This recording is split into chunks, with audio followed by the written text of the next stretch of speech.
Pastor Sávio, não é a primeira vez que ele vem aqui na Igreja do Redentor. No ano passado ele esteve conosco no mês de maio, se eu não me engano, foi no mês de maio. E é uma alegria receber novamente o pastor Sávio na nossa igreja. Ele hoje está como pastor lá na Primeira Igreja Batista de Orlando, no Ministério Brasileiro, juntamente com o pastor Jay.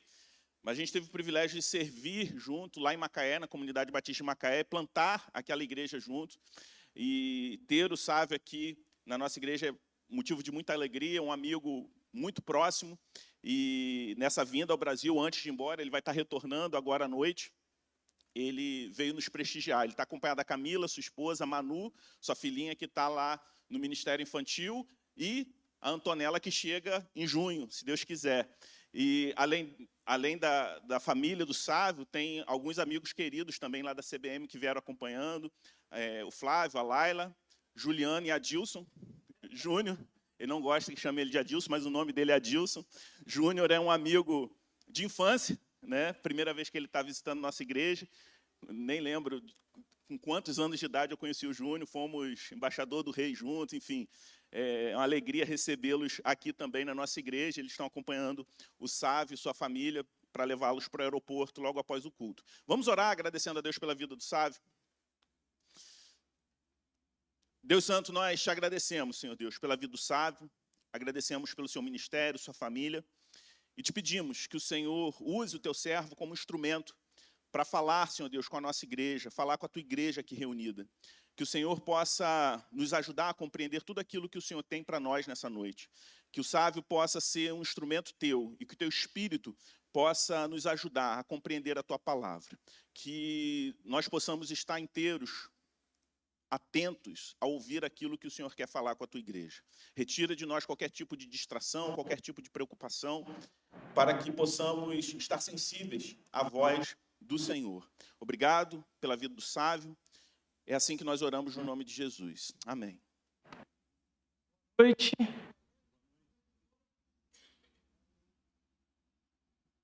Desliguei. Agora sim.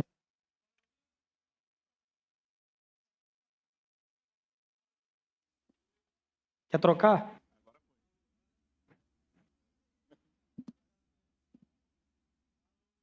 Alô, alô, agora sim. Agora sim. Acho que o microfone desligado não costuma funcionar e eu fico muito feliz porque agora ele está funcionando. Boa noite, gente. Uma alegria grande estar aqui com vocês. Pastor Cristiano falou um pouco aí da nossa história, caminhada juntos. E é sempre bom estar aqui, além dele, da Edna, Mariana, Alice, enfim, nós temos alguns amigos aqui, Eric, André, outro André, Eduardo, enfim, tantos outros que têm servido ao Senhor e a gente tem andado próximo em alguma medida ao longo dos últimos anos. Ele já falou a igreja que eu sirvo, já falou que a minha família está aqui, meus amigos, incluindo o Adilson, está aqui também conosco, e eu fico muito feliz de retornar para pregar ainda nessa série. Provavelmente vocês não se lembram, mas o primeiro sermão dessa série, quem pregou fui eu, Atos capítulo 1, do verso 1 até o 11. Eu sei que é difícil lembrar, porque ao longo dessa série vocês tiveram aí as minhas grandes referências em pregação, Augusto Nicodemos, Eduardo Costa, Cristiano Gaspar. Essa semana, eu não sei se vocês viram, teve até uma trend aí nas redes sociais de escolher os seus 6 pregadores favoritos. Vocês viram isso aí rodando pelas redes? Eu coloquei 6 fotos do Cristiano e postei lá no meu Instagram e é uma alegria estar aqui hoje junto com todos vocês e também meu amigo Adilson que aqui está. Irmãos, eu queria começar te fazendo uma pergunta. Você já se sentiu revoltado em algum momento da sua vida? Algum motivo, alguma razão, algo que fizeram a você, algo que deixaram de fazer a você, alguma circunstância, algo que mexe com você por dentro, a ponto de você se sentir revoltado? Uma outra pergunta agora, será que nós, enquanto cristãos, podemos enfrentar, podemos vivenciar, experimentar esse tipo de sentimento? Será que há algum motivo justo para que nós, enquanto cristãos, cheios do Espírito Santo, com o desejo de agradar a Deus, ainda assim, será que é possível nós experimentarmos esse sentimento de revolta? para te ajudar um pouco na compreensão e nessa pergunta, o significado da palavra revolta tem a ver com indignação e agitação. Normalmente, a revolta é uma reação diante de alguma situação extrema de calamidade, de maldade ou de injustiça. Inclusive, há na história alguns movimentos que são identificados a partir desse termo, o termo revolta. A revolta dos camponeses, que aconteceu na Europa, lá pelo lado da Idade Média. Revolta da vacina, não sei se você já ouviu falar sobre a revolta da vacina, que aconteceu aqui no Rio de Janeiro, inclusive. Não foi na época da Covid, essa foi a revolta da vacina 2.0, mas antes disso, em 1904, teve um movimento chamado Revolta da Vacina. A ideia aqui não é a gente discutir ou debater se são justas e corretas as reivindicações de cada uma dessas revoltas ao longo da história. Mas eu quero que você pense o seguinte: se a revolta é uma reação diante de injustiça, calamidade ou maldade, pelo menos em linhas gerais, existem motivos que nos permitem sentir uma espécie de revolta de forma lícita e justa. A grande questão não é nós sentirmos esse tipo de situação dentro de nós. A grande questão não é nós experimentarmos um sentimento de revolta, mas é exatamente o que nós fazemos a partir desse sentimento. Pode ser que à medida que eu esteja falando, você já esteja pensando algumas situações que são lícitas e que te fazem sentir essa questão da revolta. Para mim, o principal desses motivos, você que é mais antigo, deve se lembrar que tinha até comunidade no Orkut sobre isso, que era aquele momento em que você, com um calor extremo, ia no freezer, abria aquele pote de sorvete, e o que tinha lá dentro?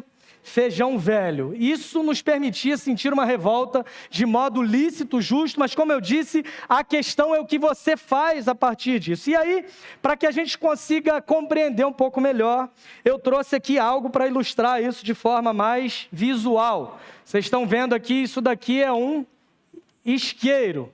Não sei se é exatamente o nome técnico, é um acendedor de fogão, mas a gente pode chamar de isqueiro. Aliás, convivendo agora com pessoas de outros lugares do país, eu descobri que eles me pediram para falar duas palavras juntas, isqueiro e chiqueiro.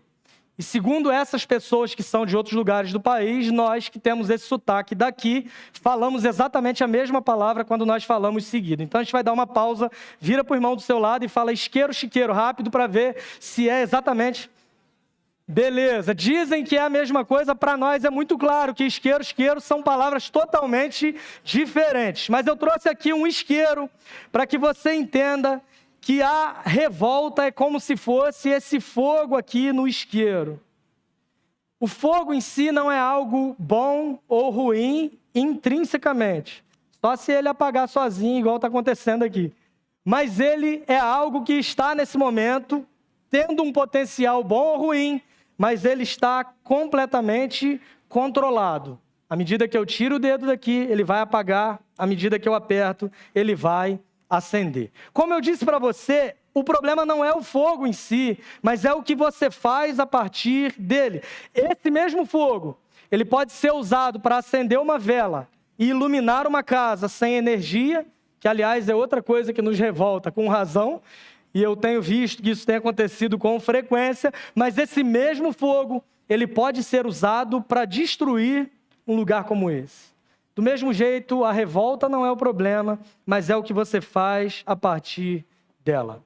Eu estou falando tudo isso porque no texto de hoje, nós vemos o apóstolo Paulo experimentando esse sentimento. O texto vai dizer que ele está se sentindo revoltado. Em que momento ele está?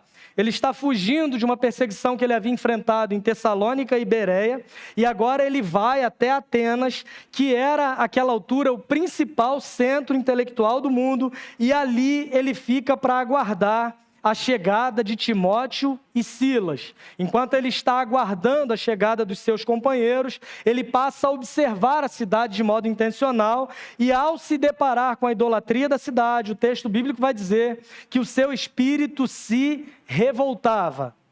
O problema não é sentir revolta, o problema é o que você faz a partir desse sentimento. Paulo utiliza, então, essa revolta como uma espécie de combustível para anunciar o evangelho, e é sobre isso que eu te convido ao texto bíblico para a gente ler agora, Atos capítulo 17. Nós vamos falar sobre os versos 16 a 34.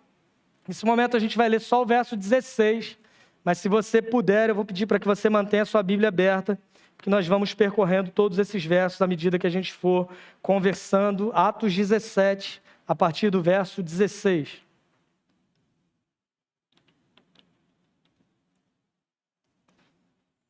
O texto diz o seguinte: enquanto Paulo os esperava em Atenas, o seu espírito se revoltava em face da idolatria dominante na cidade. Enquanto Paulo os esperava em Atenas, o seu espírito se revoltava em face da idolatria dominante na cidade. Vamos orar mais uma vez? Senhor, nós pedimos que o Senhor fale conosco por meio dessa porção das Escrituras, nos ajudando a compreender a verdade da Tua palavra nesse texto e nos capacitando por meio do Teu Espírito Santo a aplicarmos essas verdades no nosso cotidiano, a fim de que a gente viva uma vida que honre o Senhor. Nós oramos a Ti com alegria de coração, fazemos isso no nome de Jesus. Amém. Eu quero olhar para esse texto com você, para toda essa perícope, de forma um pouco mais prática. Por que eu estou falando isso? Porque, como eu disse, essa revolta que o apóstolo Paulo experimentava foi uma espécie de sentimento que o impulsionou no anúncio do evangelho nesse contexto da cidade de Atenas. Por que é interessante a gente olhar de forma mais prática? Porque ainda hoje existe muita gente que tem até essa capacidade de olhar para a cidade, identificar problemas na cultura, identificar pecados que são dominantes de acordo com a realidade e até sentir o espírito agitado, indignado, revoltado em certa medida. Existe gente que mesmo sentindo esse sentimento, ele diz o seguinte: bom, eu quero a partir desse sentimento anunciar Cristo, mas eu não sei muito bem como fazê-lo. É muito possível, se você é um líder de grupo pequeno, se você é líder de alguma coisa na igreja, que você já tenha ouvido pessoas dizendo para você: eu até quero evangelizar, eu até quero falar sobre Jesus, mas eu não sei muito bem como fazer, eu não sei muito bem como me aproximar das pessoas, eu não sei muito bem. Que Deus te abençoe em nome de Jesus, meu irmão. Receba, cala.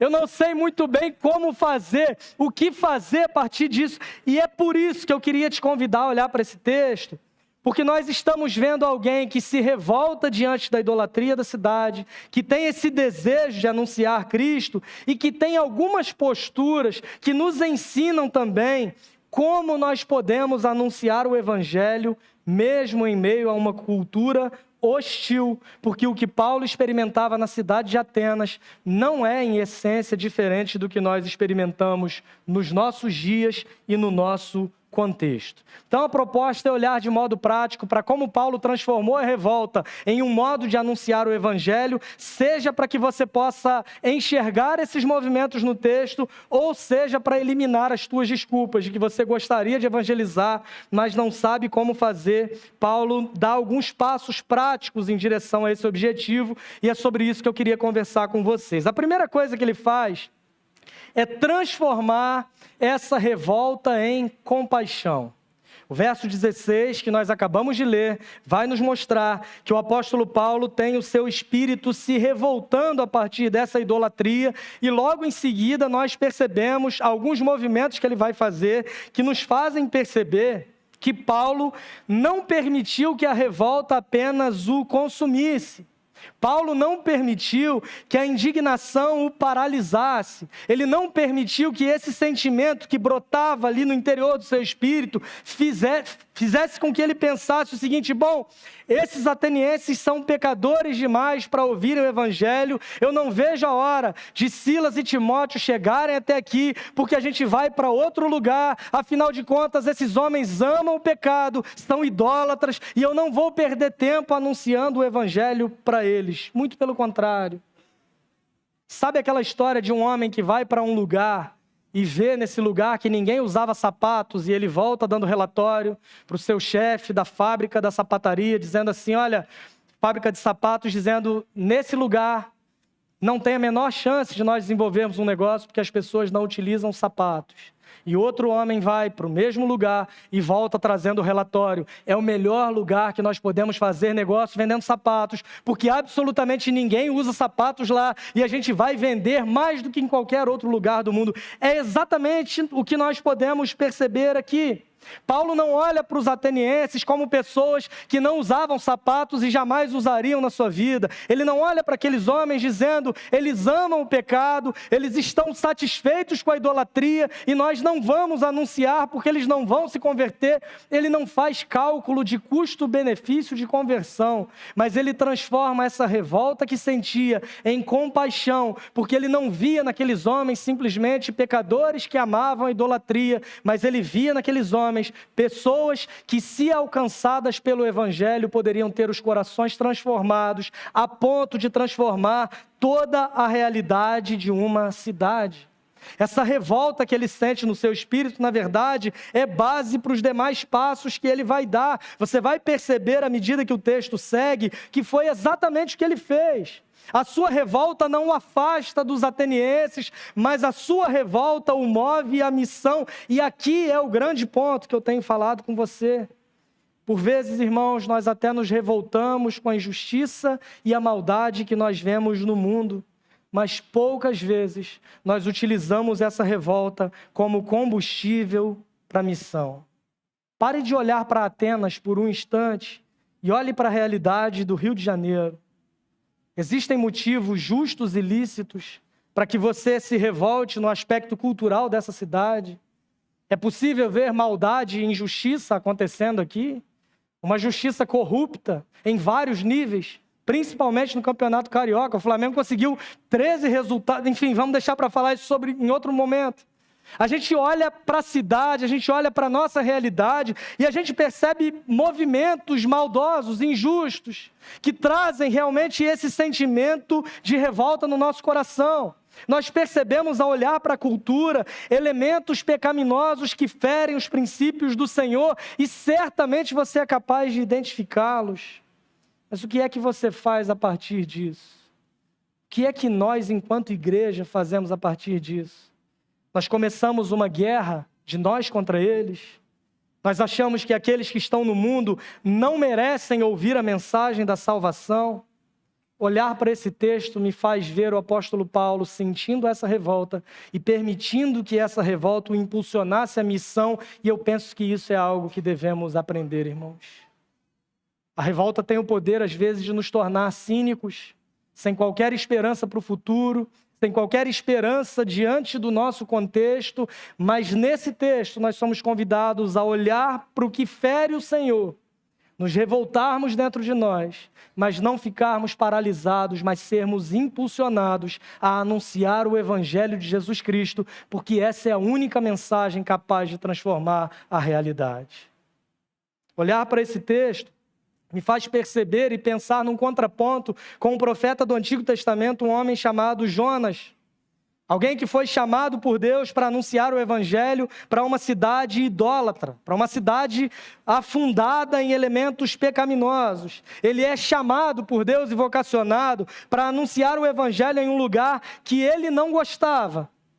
E ele simplesmente decide que não o faria, tomando um navio para outro destino, até o momento em que ele é castigado por Deus, engolido por um grande peixe, vomitado na praia, e aí sim ele vai pregar com cheiro de vômito, mas ainda com a mesma mensagem, e ao pregar, toda uma cidade se converte. Que mensagem maravilhosa, um profeta pregando, uma cidade inteira se converte, e a resposta de Jonas é ficar triste, a ponto de dizer para Deus, por isso que eu não queria pregar, porque eu sei que o Senhor é bom, eu sei que o Senhor é misericordioso e compassivo, e eu sei que se eu pregasse, eles se arrependeriam, e eu não gostei disso. Parece ridículo, mas por vezes é a nossa postura ao escolhermos qual é o campo missionário que merece ouvir o Evangelho a partir dos nossos lábios. Jonas tinha o chamado de Deus. Jonas tinha a mensagem de Deus. Jonas tinha o campo missionário definido, mas ele não tinha compaixão no seu coração.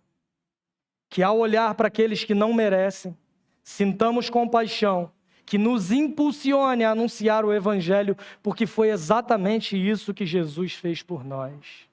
Você vai ver em relatos do Evangelho, textos dizendo que ao ver as multidões, Jesus se compadeceu delas, porque via nas multidões ovelhas que não têm pastor. Você que pensa em evangelizar a partir da revolta que sente e diz assim, eu não sei como fazer, eu quero que você entenda que o primeiro movimento é entender que antes de qualquer estratégia, antes de qualquer treinamento, antes de qualquer preparação teórica, deve haver um coração que se compadece dos perdidos. Depois disso, o que Paulo faz a partir dos próximos versos é ir onde as pessoas estão. O movimento de anunciar o evangelho do apóstolo Paulo não é criar movimentos atrativos ou situações atrativas para que as pessoas viessem até onde ele estava, mas é ele quem vai onde as pessoas estão. Leia comigo entre os versos 17 e 21. O texto diz o seguinte: Por isso o que está no verso anterior, como ele sentia essa revolta em face da idolatria, por isso, falava na sinagoga com os judeus e os gentios piedosos, também na praça todos os dias com os que se encontravam ali. E alguns dos filósofos epicureus e estoicos discutiam com ele, havendo quem perguntasse, o que quer dizer esse tagarela? Outros diziam, parece pregador de deuses estranhos. Diziam isso porque Paulo pregava Jesus e a ressurreição. Então, tomando-o consigo, levaram-no ao Areópago, dizendo, podemos saber que nova doutrina é essa que você ensina? Pois você nos traz aos ouvidos coisas estranhas e que queremos saber o que vem a ser isso. Acontece que todos os de Atenas e os estrangeiros residentes não se ocupavam com outra coisa, senão dizer ou ouvir as últimas novidades. O texto nos diz que Paulo falava nas sinagogas com judeus e gentios piedosos, mas ele também falava nas praças todos os dias com quem quer que estivesse ali. Ele estava nas sinagogas, se relacionando com os religiosos, mas ele estava também do lado de fora, nas praças, no lugar comum de Atenas, onde as pessoas estavam dialogando com gente comum. E aqui há uma dica prática para nós também, irmãos. Oportunidades de evangelismo surgem a partir de relacionamentos. Então nós, enquanto cristãos, precisamos intencionalmente nos relacionar com pessoas que não conhecem o Senhor. Pense sobre isso. Tenha grupos de WhatsApp lá do teu futebol e seja intencional em falar com as pessoas sobre Cristo. Converse com as pessoas na porta da escola dos teus filhos, na hora que você vai buscá-lo. Seja intencional em fazer esses movimentos, porque é a partir de relacionamentos desenvolvidos que as oportunidades surgem para o anúncio do Evangelho. O texto nos diz que Paulo ia onde as pessoas estavam. Se fossem pessoas religiosas, lá estava ele nas sinagogas. Se fossem pessoas não religiosas, lá estava ele nas praças, todos os dias. Isso leva tempo, é uma construção de relacionamento. Deve haver um coração cheio de compaixão, mas deve também haver um movimento intencional de estar onde as pessoas estão. A mensagem dele era simples. O texto vai dizer para nós que Paulo pregava simplesmente sobre Jesus e sobre a ressurreição. E aí você começa a perceber algumas reações interessantes acontecendo em Atenas, a ponto do texto falar que essa mensagem incomodou e ofendeu tanto epicureus quanto estoicos. Duas correntes filosóficas completamente opostas, mas ambas as correntes, as pessoas que defendiam essas correntes, se viram incomodadas com o anúncio da mensagem do Evangelho de Jesus Cristo.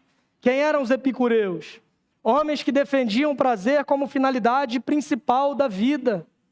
Homens que não negavam a existência dos deuses. Eles viviam numa cidade completamente politeísta, dominada por deuses. Mas eles entendiam que, embora existisse uma variedade de deuses, esses deuses não eram capazes de interferir e influenciar a vida das pessoas. Os epicureus acreditavam que após a morte, o corpo e a alma se desintegravam, de modo que não haveria a menor possibilidade de qualquer tipo de vida após a morte. Esses homens se ofendem com a mensagem do Evangelho, porque Paulo está falando de um Jesus que morreu, que ressuscitou, que está vivo para todo sempre e que nos faz ressuscitar com Ele também e que um dia estaremos com Cristo eternamente. Essa mensagem incomoda os epicureus. Já os estoicos, por outro lado, eles acreditavam que o bem reside na própria alma. Eles acreditavam numa espécie de gnosticismo, que havia uma parte boa e ruim do ser humano, que o corpo, a matéria, era ruim em essência, enquanto aquilo que existe por dentro é algo que é bom. E eles criam que a melhor forma de viver bem era obtendo, acima de tudo, autocontrole. Buscavam a harmonia com a natureza, enfatizavam a questão da racionalidade do homem. Eles eram panteístas, eles acreditavam que Deus estava em todas as coisas da natureza, que todas as coisas eram deuses e que no fim das contas, Deus e a natureza no fim é a mesma coisa. Correntes completamente opostas. Uns criam em divindades que não interferem na vida, outros acreditam que as divindades estão presentes em tudo, diferentes demais entre eles, mas tinham algo em comum. Ambas as filosofias eram filosofias humanas, propondo um jeito de lidar com a vida à parte do Deus verdadeiro. Não à toa, os dois grupos ficaram incomodados com a mensagem do apóstolo Paulo.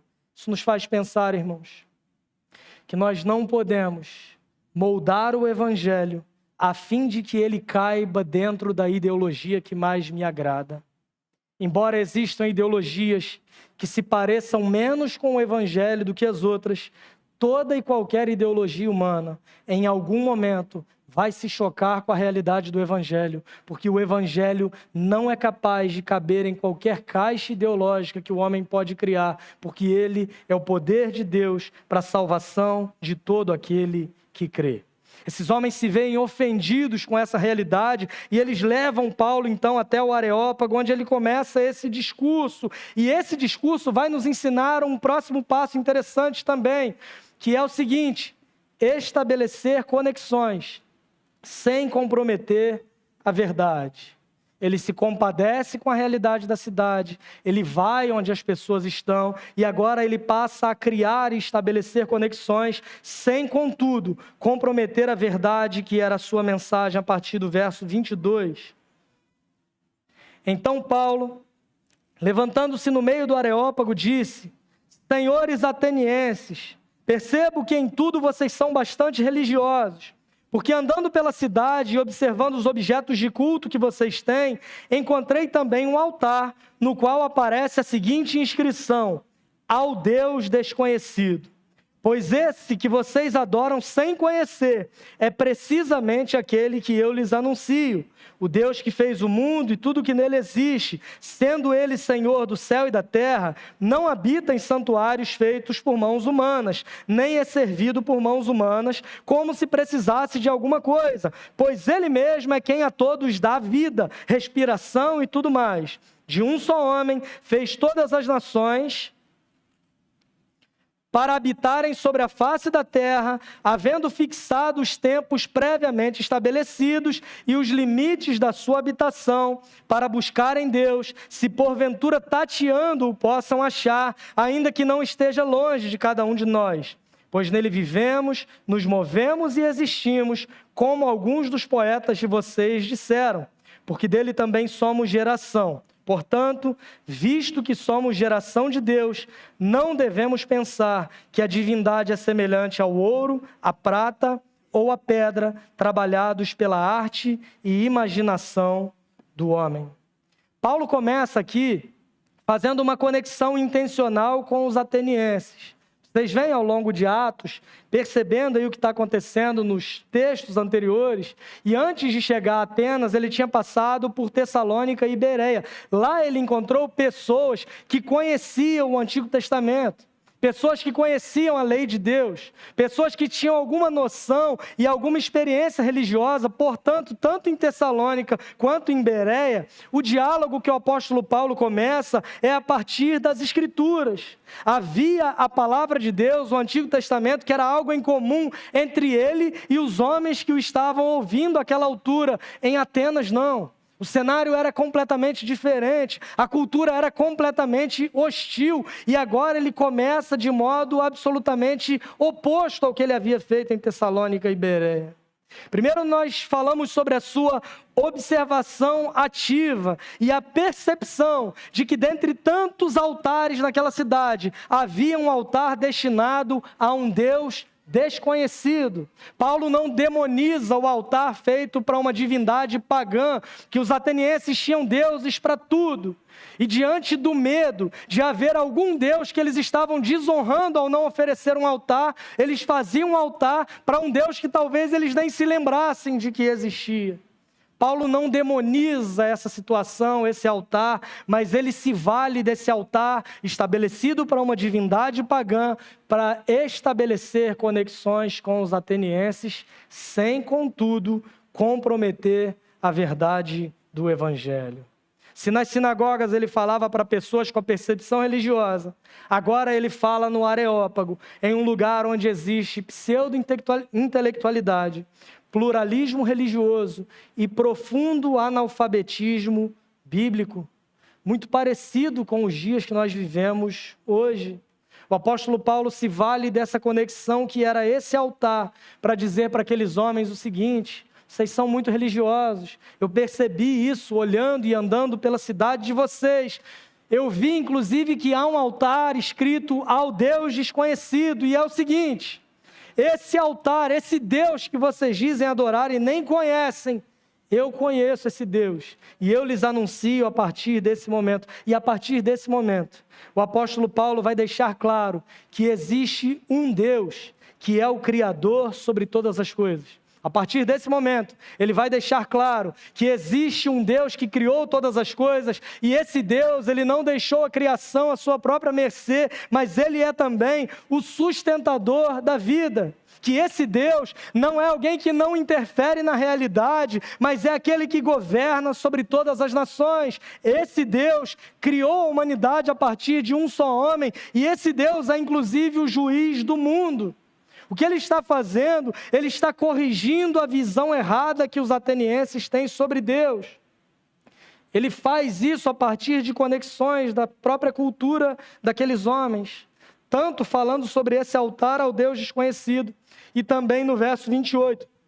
Você vai perceber que Paulo faz isso fazendo citação de textos de poetas pagãos, de poetas gregos. Ele vai chegar a mencionar isso no verso 28, quando ele diz: pois nele vivemos, nos movemos e existimos, como alguns dos poetas de vocês disseram. E mais uma citação ao dizer: porque dele também somos geração. Paulo não demoniza a cultura, Paulo não abraça a cultura por completo, mas o que ele faz é ter sabedoria e discernimento para estabelecer conexões da cultura, mas para rejeitar os pecados que existem na cultura, porque ele não pode e ele não quer comprometer a verdade. Por vezes nós temos dificuldade com esse discernimento e sabedoria. Por vezes é muito fácil nós percebermos cristãos que adotam de modo imediato algum desses dois extremos. Alguns que abraçam a cultura sem qualquer critério, como se ela fosse intrinsecamente boa.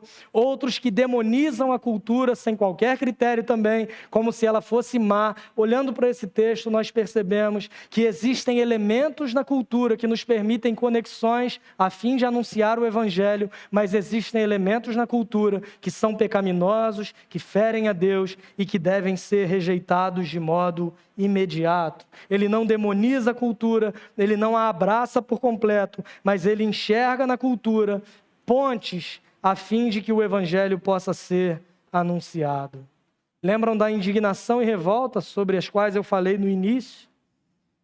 Foi essa revolta que moveu o apóstolo Paulo para a missão. E nós precisamos, irmãos, ser intencionais em não permitir que essa justa revolta que em tantos momentos nós sentimos nos paralise diante da idolatria da cidade, nos torne cínicos, mas nos faça amar os perdidos e anunciar o Evangelho. No verso 29, ele combate a idolatria presente ali ao dizer que, visto que somos geração de Deus, ou seja, como os próprios poetas de vocês dizem, nós somos geração de Deus, e se somos geração de Deus, não devemos pensar que a divindade é semelhante ao ouro, à prata ou à pedra, trabalhados pela arte e imaginação do homem. Deus não é feito de acordo com os seus padrões. Idolatria nada mais é do que isso. Às vezes no sentido literal, de talhar ali uma imagem, mas por vezes nós fazemos isso com as nossas atitudes, de imaginar que Deus tem que se moldar aquilo que nós queremos que Ele seja. Nós estamos invertendo a ordem das coisas. Nós, seres humanos, criados à imagem e semelhança de Deus, quando nós abraçamos a idolatria, o que nós estamos querendo propor é um Deus que seja feito à nossa imagem, à nossa semelhança, de acordo com aquilo que nós queremos. Por isso nós vemos nos nossos dias pessoas que dizem estar tão frustradas com Deus, mas na verdade estão frustradas com a falsa projeção de um Deus que elas idealizaram na sua mente e no seu coração. Paulo diz: somos geração de Deus, fomos criados por Deus, portanto não devemos pensar que Ele é feito de acordo com a nossa arte e de acordo com a nossa imaginação. Ele combate a idolatria presente ali e logo em seguida ele nos indica que ao evangelizar também, irmãos, nós não podemos deixar de fazer um apelo claro ao arrependimento. Versos 30 e 31. Deus não levou em conta os tempos da ignorância, mas agora Ele ordena a todas as pessoas, em todos os lugares, que se arrependam, porque Deus estabeleceu um dia em que julgará o mundo com justiça, por meio de um homem que escolheu, e deu certeza disso a todos, ressuscitando dentre os mortos. O que Paulo fez no Areópago não foi apenas um diálogo. O que Paulo fez no Areópago não foi uma conversa informal, não foi uma troca de ideias, não foi um compartilhamento de conhecimento, mas foi a proclamação da mensagem do Evangelho. Às vezes a gente se confunde ao achar que evangelismo também é só criar movimentos intencionais para estarmos perto das pessoas. Lá em Macaé, um tempo atrás, tem um pastor, muito amigo do pastor Cristiano, que ele fazia uma feira evangelística. E aí nessa feira ele convidava pessoas de várias religiões para promover diálogo religioso. E lá tinha um pastor, pastora, tinha já os negócios misturados, tinha pai de santo, padre, aquela mistura. Parecia o programa da Regina Casé acontecendo em Macaé, ali, ao vivo. As coisas acontecendo ali, e para ele isso era sinônimo de estar envolvido na missão, no diálogo interreligioso, para que as pessoas vejam o quanto a nossa cabeça é aberta, o quanto nós somos legais, o quanto nós somos diferentes daqueles que são fundamentalistas. Isso não é evangelismo. Qualquer diálogo religioso que não tenha um apelo claro ao arrependimento não é evangelismo. O que nós tínhamos ali, pessoas que saíam admirando o coração generoso do pastor, felizes em fazer parte de um movimento maravilhoso de diálogo interreligioso, e todo mundo caminhando para o inferno, feliz da vida. Isso não é evangelismo, irmãos. Paulo, ele não termina esse trecho dizendo: pensem sobre o que eu falei para vocês, vejam se isso faz sentido, pensa melhor em casa e tragam os contrapontos para a gente debater. Paulo não está decidindo ali demonstrar a força dos seus argumentos, mas ele quer proclamar com fidelidade a mensagem do Evangelho. Ele não termina dizendo: pensem sobre isso, ele termina dizendo: arrependam-se. Deus não levou em conta o tempo da ignorância, mas agora ele proclama que todos, em todos os lugares, arrependam-se dos seus pecados. A nossa sociedade está muito mais parecida hoje, irmãos, com o Areópago do que com a sinagoga. Há muito pouco tempo, pelo menos as bases das pessoas que não conheciam o Evangelho eram similares. A maioria das pessoas de gerações anteriores, mesmo que elas não se convertessem ou se submetessem ao senhorio de Cristo, pelo menos elas acreditavam em algum nível. Nós evangelizávamos pessoas até pouco tempo atrás E as pessoas, por mais que não quisessem se comprometer com a mensagem, elas sabiam que nós estávamos certos. Quantos de nós não ouvimos? Eu sei que esse é o caminho certo, o caminho a seguir, mas eu estou muito novo para isso. Eu preciso ainda abandonar algumas práticas. Se Deus quiser, Ele vai me ajudar, eu vou parar de beber, vou parar de fumar, de usar drogas e torcer para o Flamengo. E logo em seguida, quando eu me libertar de todos esses pecados, aí sim eu vou me entregar para Cristo, eu vou viver uma vida que honre Cristo sobre todas as coisas. Elas sabiam que nós estávamos certos, as bases eram similares e parecidas. Atualmente, se você diz que uma pessoa precisa ser salva, é bem provável que ela te acuse de fundamentalismo, que ela não saiba ou diga não saber que ela precisa ser salva. Qual a necessidade disso? Quem você pensa que é para dizer que eu devo ser salvo? Que história é essa? Nós não temos mais as mesmas bases na nossa cultura e é o que Paulo está experimentando aqui, mas ele não permite que a sociedade e os seus pressupostos ditem aquilo que ele deve fazer ao anunciar o Evangelho. Crer no Evangelho necessariamente leva ao arrependimento. E assim como Paulo foi, nós também, irmãos, precisamos ser claros quanto a isso. Evangelizar envolve diálogo, mas evangelizar não termina no diálogo. Em algum momento precisa haver clareza, precisa haver um chamado, precisa haver uma confrontação amorosa. E Paulo, ao fazer esse chamado ao arrependimento, ele o fundamenta em duas realidades. A primeira delas é o juízo de Deus. Porque Deus, no verso 31, estabeleceu um dia em que julgará o mundo com justiça. Haverá um dia em que Deus virá como juiz e vai julgar todas as coisas. Por causa disso, vocês precisam se arrepender. Não dá para viver a vida mais do seu jeito. Não dá para agradar a um Deus que você criou, a um Deus que não te desagrada de modo algum e achar que está tudo bem. Vocês precisam se arrepender porque vai haver um julgamento. E o segundo modo pelo qual Paulo fundamenta esse chamado ao arrependimento é quando ele fala sobre a ressurreição, porque ele diz que Deus vai julgar o mundo um dia e esse juízo será feito através daquele a quem Deus ressuscitou dos mortos. Paulo já vinha falando sobre Jesus e a ressurreição, e nesse momento a sua proclamação atinge o ápice, porque é exatamente, irmãos, a ressurreição que faz do Evangelho uma mensagem única. Se ele não falasse sobre a ressurreição, eles poderiam até ouvir, concordar com algumas coisas, achar que fazia sentido o discurso de Paulo, mas ao falar sobre a ressurreição, ele está falando sobre algo que é fundamental, sobre o cerne da nossa fé. É o mesmo Paulo que diz aos Coríntios que se nós não cremos que Jesus ressuscitou, nós somos os mais miseráveis de todos os homens. A nossa pregação é vã e a nossa fé não faz sentido. É esse mesmo Paulo quem diz que Cristo morreu pelos nossos pecados e ressuscitou para nossa justificação. Morrer em prol de uma causa, muita gente já fez.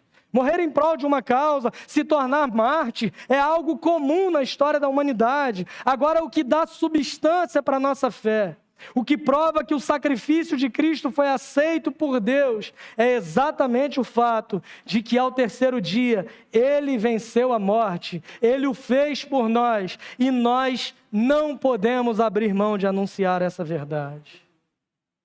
Por vezes nós gostamos de ir onde as pessoas estão.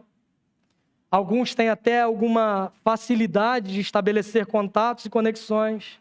Alguns têm até compaixão em algum nível. Mas nós não podemos evitar esse chamado claro.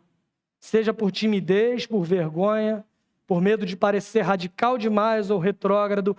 Não se prenda a esse tipo de medo, mas entenda que não existe evangelização sem um chamado claro ao arrependimento. Mas e aí? E os resultados de tudo isso? E a última coisa que nós precisamos aprender é confiar que o resultado não depende de nós. Isso não deve nos paralisar dizendo, já que o resultado não depende de mim, eu não vou fazer absolutamente nada. Muito pelo contrário. Isso deve nos trazer paz. Confiar nisso não é algo ruim. Olhando para esses versos, entre o 32 e o 34, nós vemos isso acontecendo de modo muito claro. Quando ouviram falar de ressurreição de mortos, uns zombaram e outros disseram: a respeito disso ouviremos você em outra ocasião. A essa altura, Paulo se retirou do meio deles. Houve, porém, alguns homens que se juntaram a ele e creram. Entre eles estava Dionísio, o Areopagita, uma mulher chamada Dâmaris, e com eles mais algumas pessoas. Algumas reações claras de serem percebidas nesses versos. Alguns zombaram. Que história é essa? Ressurreição dos mortos? Não, isso não faz o menor sentido para nós, você está ficando maluco. Outros disseram: outra hora a gente ouve um pouco mais sobre isso. Agora eu não quero pensar sobre isso. Agora eu simplesmente vou deixar a realidade dessas coisas passarem. Mais para frente eu me preocupo com esse tipo de mensagem, mas o texto vai nos mostrar que algumas pessoas creram na mensagem do Evangelho. O resultado não depende de nós, irmãos. É o mesmo pregador, é a mesma mensagem, é o mesmo local, é o mesmo ambiente. Mas nesse mesmo local, nesse complexo de similaridades, alguns zombam do Evangelho, outros dizem, mais para frente a gente ouve, e outros creem, se arrependem, se convertem à mensagem do Evangelho. Descanse na certeza de que o resultado não depende de você. Isso não é algo que deve te desmotivar, mas é algo que deve alegrar o seu coração, porque não é você quem é capaz de produzir conversão, mas é o Espírito Santo de Deus que chama ao arrependimento aqueles que são seus. Não é a eloquência do pregador que converte, não é o ambiente favorável ou a estratégia perfeita, é Deus quem salva e chama aqueles que lhe pertencem. A zombaria se deu porque a ressurreição era absurda demais, de acordo com aquilo que aqueles homens criam. O adiamento, o ouvir depois, o postergar, talvez seja também para alguns uma forma elegante de recusar. Eu não quero, mas eu também não estou a fim de discutir, de parecer indelicado. Então eu digo, mais para frente eu ouço sobre isso. Não rejeitaram frontalmente, mas postergaram. Não vou pensar sobre isso agora. Mas alguns creram. Dentre eles Dionísio, um membro do Areópago, que era tanto um lugar quanto uma corte. Ele era um homem importante. Uma mulher mencionada nominalmente também, Dâmaris, que foi citada, além de outros, que o texto vai dizer que também vieram à fé. Ao contrário de Jonas, Paulo não converteu a cidade inteira. Paulo não converteu Atenas inteira e ele nem se preocupou, nem se deveria se preocupar com os resultados aparentes, mas com a fidelidade da proclamação. Nós não devemos ser comprometidos com os números que nós podemos produzir ou maquiar, mas nós somos chamados a anunciar o Evangelho com fidelidade. Se queremos anunciar a Cristo, esses mesmos princípios se aplicam também a nós, irmãos. Em um mundo que define identidade e valor por métricas questionáveis como frequência no templo, número de seguidores, número de curtidas, que entendamos que Deus nos chamou para sermos fiéis na proclamação do Evangelho e o resultado é tão somente com Ele. Se alguns zombarem, não desanime. Se alguns adiarem, não desista. Mas se alguns crerem, não se orgulhe, porque o resultado não está nas suas mãos, mas Deus é o único capaz de converter o coração de pecadores. Eu estou chegando ao fim, o culto está quase acabando. O pastor Cristiano deixou muito claro que não pode passar de determinado horário. Mas como será a tua segunda-feira e os próximos dias que virão? Eu penso que essa revolta ao olhar para a cidade vai continuar existindo. Você vai olhar para a cultura, você vai olhar para a cidade, você vai perceber injustiças, idolatrias e distorções. E essa chama vai acender. Graças a Deus, eu acho que agora não, porque o ventilador não vai permitir. Mas imagine que essa chama está acesa. E o problema não é a revolta. O problema é o que você faz com ela. Você pode usar essa chama para incendiar discussões intermináveis, alimentar guerras e produzir divisões. Ou você pode usar essa chama para iluminar, como Paulo fez, e como nos ensina a fazer também se queremos ser fiéis na tarefa de anunciar a Cristo por meio do evangelismo. Como fazer isso? Ele transformou revolta em compaixão, ele foi onde as pessoas estavam, Ele estabeleceu conexões sem comprometer a verdade. Ele fez um chamado ao arrependimento com clareza e ele descansou, que quem produz os resultados é o próprio Deus. O mundo não precisa, irmãos, de mais incêndios. O mundo precisa de mais luz. Que a nossa revolta não produza destruição. Que a nossa revolta nos impulsione à missão.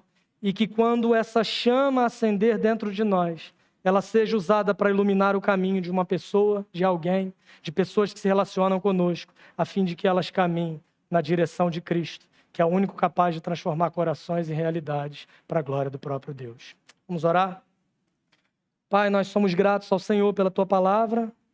Senhor, nos inspire e nos capacite pelo Teu Espírito Santo a colocarmos em prática esses passos aqui, a fim de que o Evangelho seja anunciado com fidelidade por meio dos nossos lábios, para que o Senhor seja glorificado. Independente se alguns vão zombar, adiar, se alguns crerão ou não, isso não é conosco, não somos chamados a nos preocupar com os resultados, mas anunciar com clareza e descansar naquilo que só o Senhor pode fazer. Somos gratos ao Senhor pela Tua palavra. Nós oramos assim em nome de Jesus. Amém.